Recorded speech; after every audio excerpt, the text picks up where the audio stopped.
After the uneasy alliance between the Communists and the Guomindang, their forces were officially merged into the 8th Rout Army.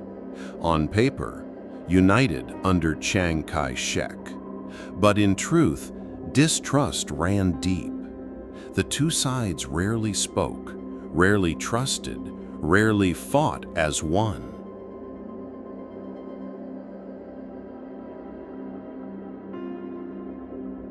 The communist headquarters stood in Shaanxi, a fertile region where grain was plentiful and Japanese patrols were near enough to harass with guerrilla strikes. It was here, in 1937, that Mao assigned one of his finest commanders, Liu Bocheng, to lead the 129th Division.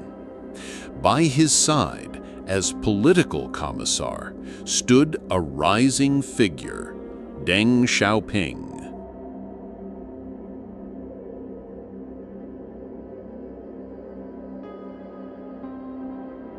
Unlike others in his role, Deng was made first party secretary. It gave him unusual authority to judge not only the readiness of his soldiers, but of entire communities before they entered the fight. Liu, a decade older, blind in one eye from past battles, commanded with patience. Deng, shorter, sharper, demanding. Together, they became inseparable. So inseparable that soldiers began calling them simply Liu-Deng.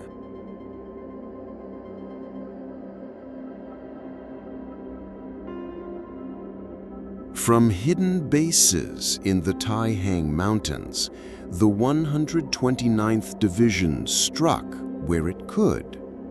They avoided open confrontation, but concentrated their forces against scattered Japanese units stretched thin. While Mao studied history, poetry, and philosophy in Yan'an, Deng had little time for theory.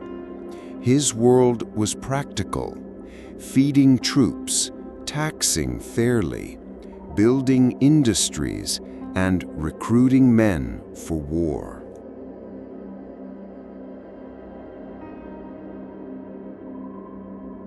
He once wrote, "People should be taxed according to the average production of recent years, and any amount exceeding that average should belong to the producer."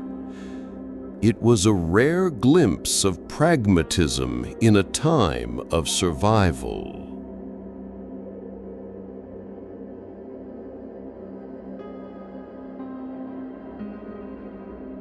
In 1939, Deng returned briefly to Yan'an. There, before Mao's cave, he married Zhuo Lin, a brilliant young woman from a well-to-do family in Yunnan.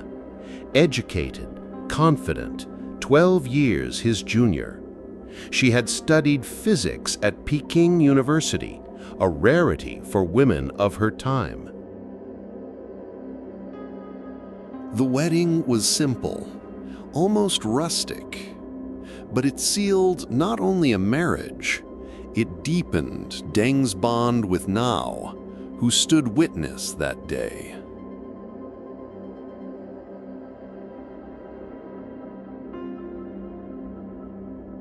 Over the next decades, Deng and Zhuo Lin would raise 5 children. Their family, unusually stable for leaders of the revolution, became Deng's private refuge. Amid battles, hardships, and politics, they remained together for 58 years. For Deng Xiaoping, the years between 1937 and 1945 were not only about defeating Japan, they were about proving his authority, shaping his pragmatism, and laying the foundation for a partnership with Liu Bocheng, that would carry through the civil war to come. And as the war shifted and the Japanese retreated, a new conflict was already waiting on the horizon.